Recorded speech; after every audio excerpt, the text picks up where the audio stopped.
a vast blue expanse critical to life on Earth. And there's no better animal to represent the story of the ocean with all its splendor and uncertainty than the killer whale, or as it's scientifically known, the Orcinus orca.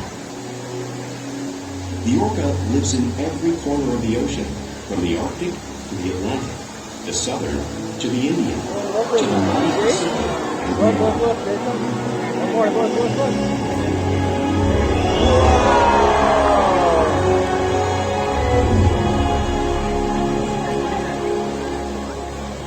This whale's story is the ocean's story, and it is one we all share.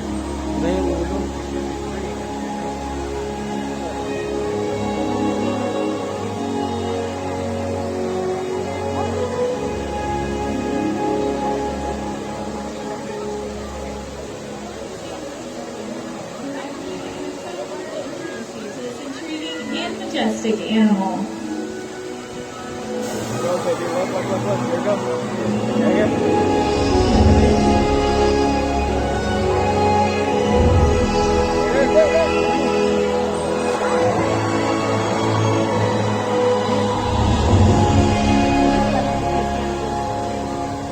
There's nothing like seeing the killer whale up close and learning about them and their natural behaviors. We hope that this orca encounter will help give you a better understanding of these magnificent creatures and all that they represent.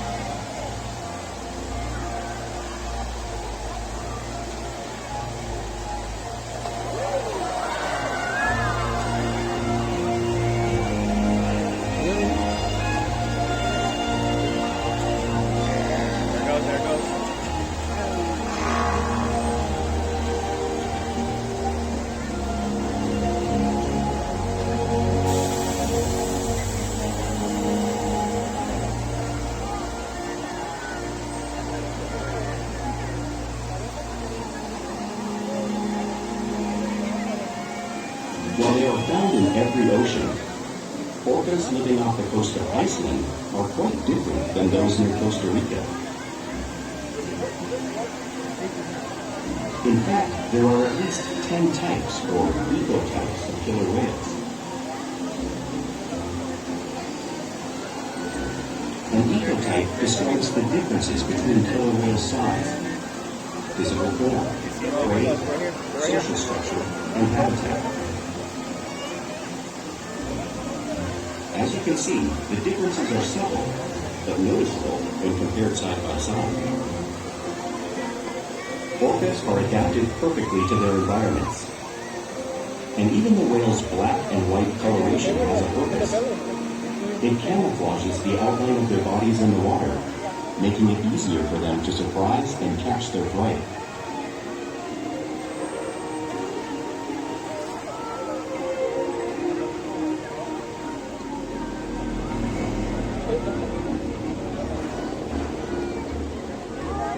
When viewed from above, the black of the whale blends in with the dark depths of the ocean.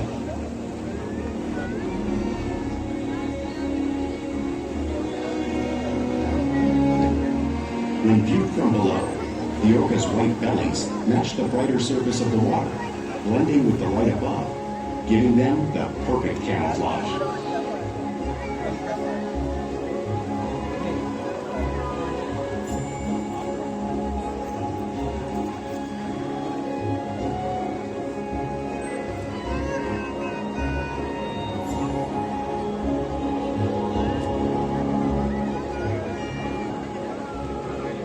Killer whales truly are a natural wonder, and today our whales are going to help me show you some of their physical characteristics.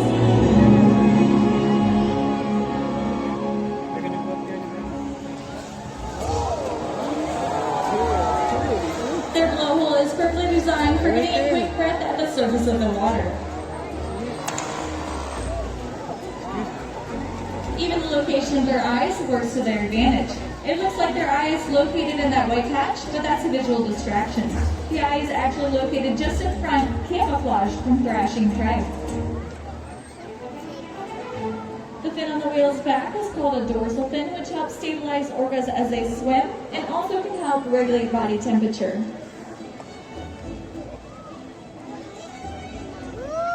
The flippers on either side of the orca's body body are called pectoral flippers, and these are used mainly for steering and stopping. Pectoral flippers also have 5 bony digits inside of them, just like the human hand. Ano mo yun? Parang kamay daw ng tao. The lobes on either side of the tail are called flukes, and the flukes are the killer whale's engine, propelling them at speeds close to 30 miles per hour, which is as fast as our speedboats. But they swim the fastest and use the most power when they're propelling their nearly 10,000-pound bodies all the way up and out of the water.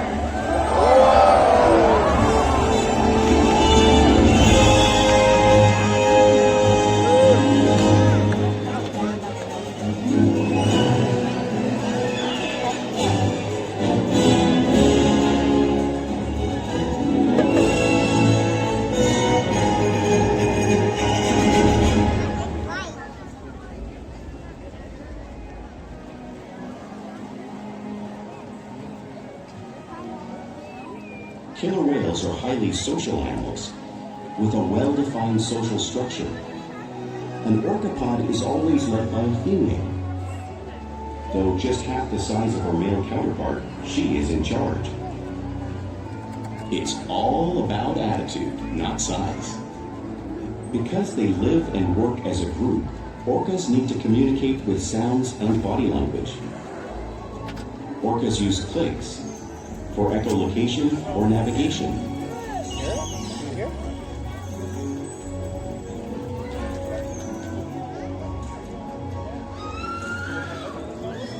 Whistles to socialize in the pod.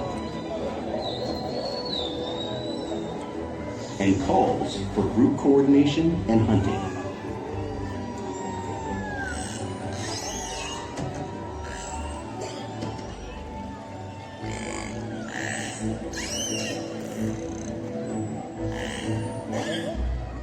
Vocal development studies here at SeaWorld show that early on, calves learn vocalization from their mothers. But as they grow, they learn from others close to them as well. Parang boses din ng baboy, no? This is a bottlenose dolphin call that Shuba learned and even taught other killer whales here at SeaWorld. In fact, orcas are the largest members of the dolphin family.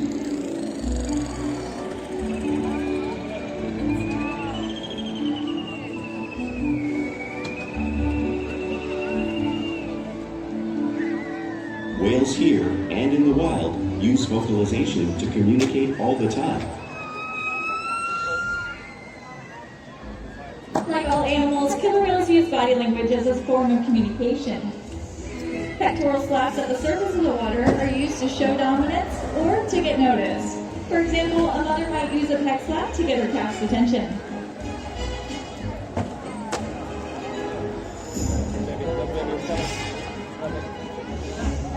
But when they really want to be heard, they reach.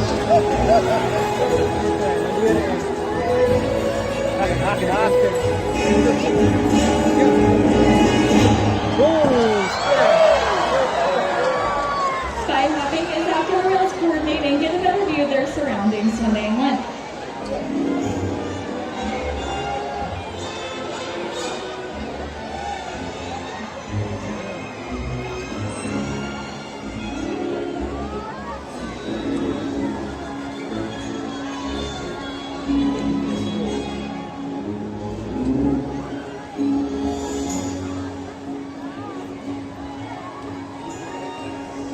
Slaps are another form of communication the killer whale uses in the wild. Last one.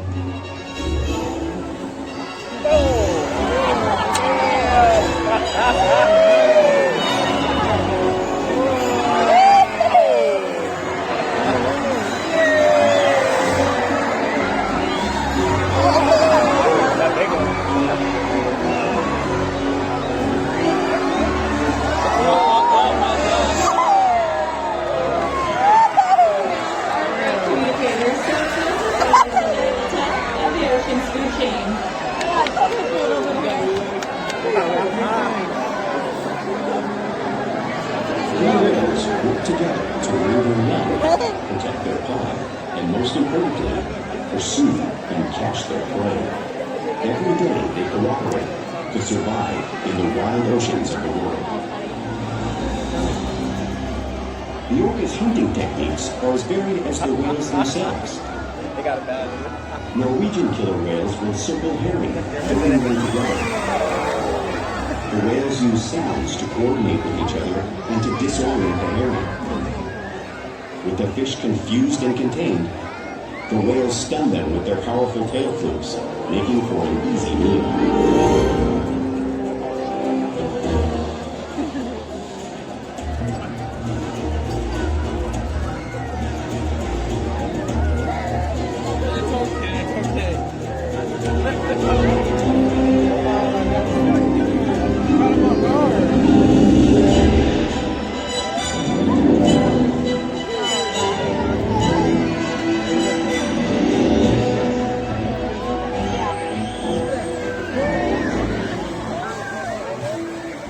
Whales in the southern hemisphere will capture sea lions by pulling them right off the beach.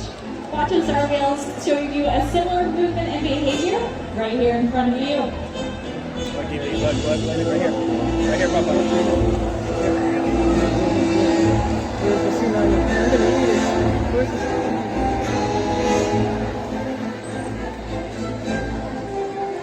Antarctic orcas will create waves that wash over floating ice, knocking unsuspecting seals into the water.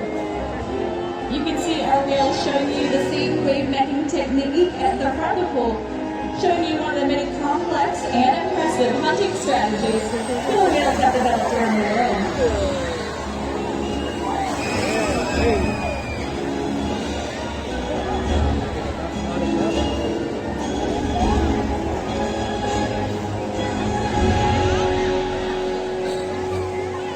Now, you've just seen these waves crashing in front of you, but you can't really imagine the amount of water displaced until you get to experience it firsthand. Luckily for those of you in the lower rows, today you're going to get to feel the ultimate power of the killer whale. Here we go. Brace yourselves, because I'm sure as you know that water is a chilling. There it goes. Look, baby. Look. Oh, that's big.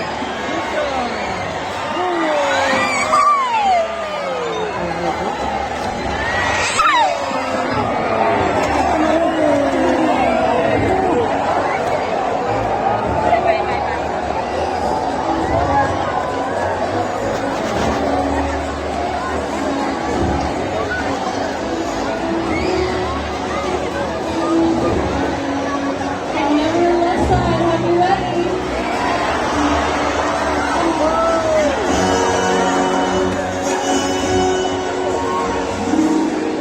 That was awesome. Thank you all for being such good sports. Now, because killer whales are found in every part of the ocean, it's no surprise they feed on all types of prey, including other whales. The blue whale that you see on the screen in front of you is the largest animal on Earth. It is 5 times longer and 50 times heavier than the killer whale. So, how does an orca this size prey on a whale that size out in the wild? Well, it's all possible because killer whales are the ultimate team players.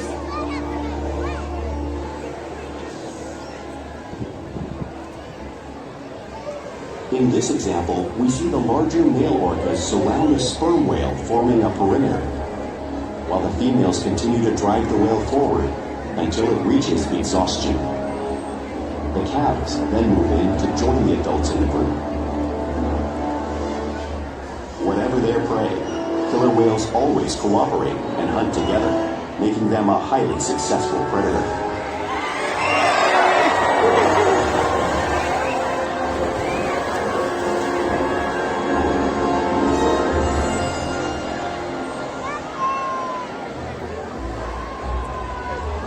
Playing is an important part of everyday life for killer whales. It's how they teach their young to hunt and practice their skills as they grow. Orcas spend a lot of time interacting and showing off their playful side, both in the wild and here at SeaWorld.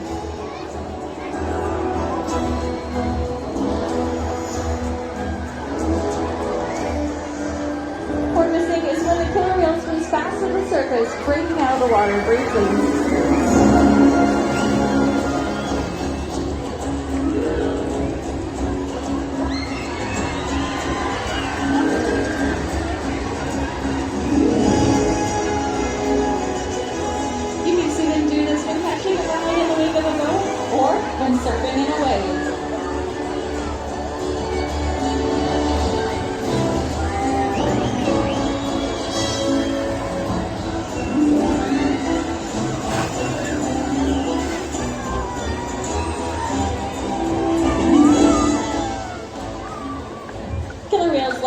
touched and will rub their belly on rocks when they can. We see our animals exhibit the same behavior here, just like whales in British Columbia.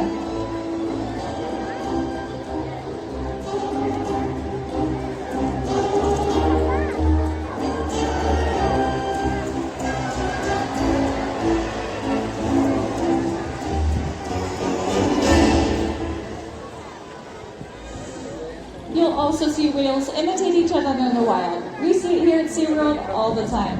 The whales are always mimicking and learning from one another.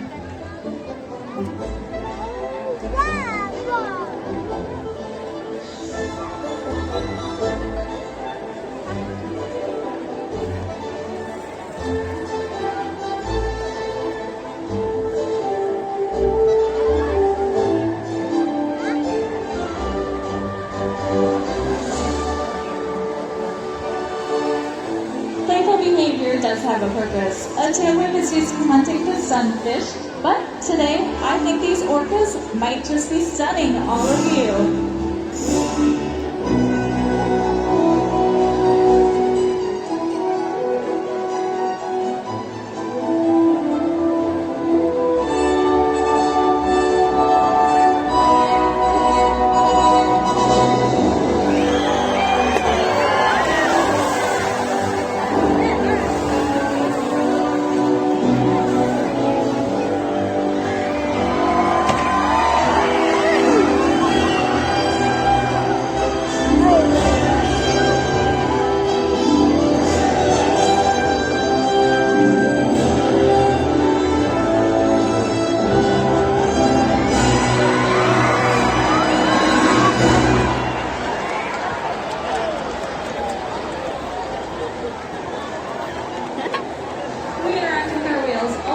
Every day, which allows us to build trusted relationships that help us provide optimal healthcare, research, and quality of life. All of the whales here take an active role in their own health and well-being. For example, we can ask them to roll over and show us their tail flukes. This is helpful if we ever need to obtain a blood sample.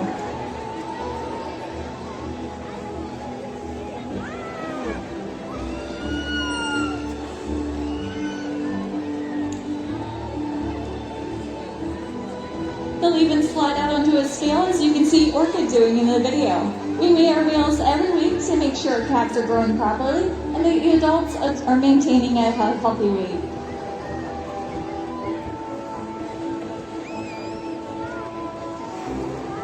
They'll even allow us to obtain a breath sample from their blowhole. All these behaviors possible due to the trusted relationships that we build here together, day after day at SeaWorld.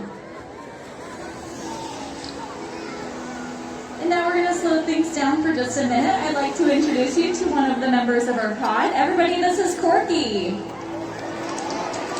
Corky is the oldest whale in our pod. She is 56. Despite her age, she is still one of our most athletic animals.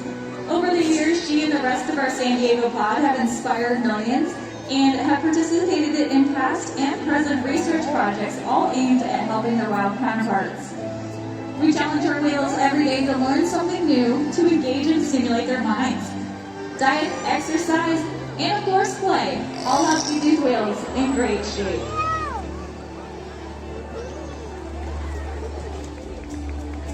The whales here at SeaWorld have helped killer whales in the wild by participating in many research studies.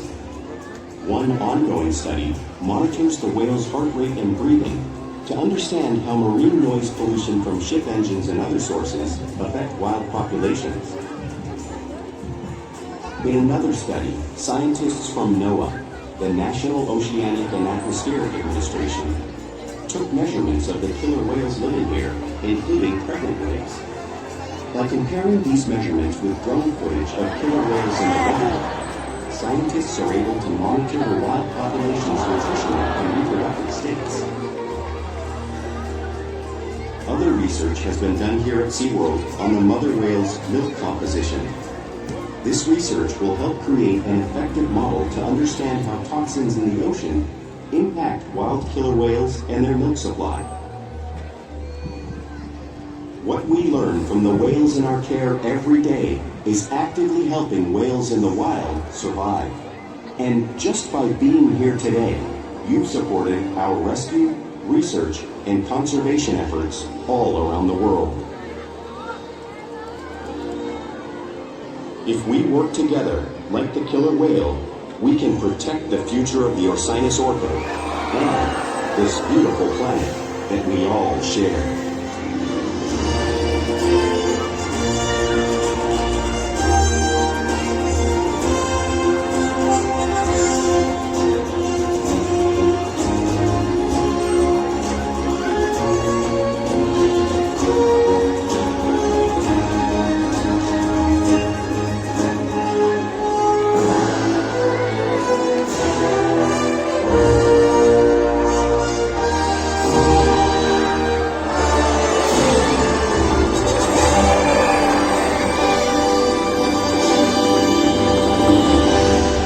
Once again, thank you for joining us at Orca Encounter. We hope that this presentation has helped give you a better understanding of the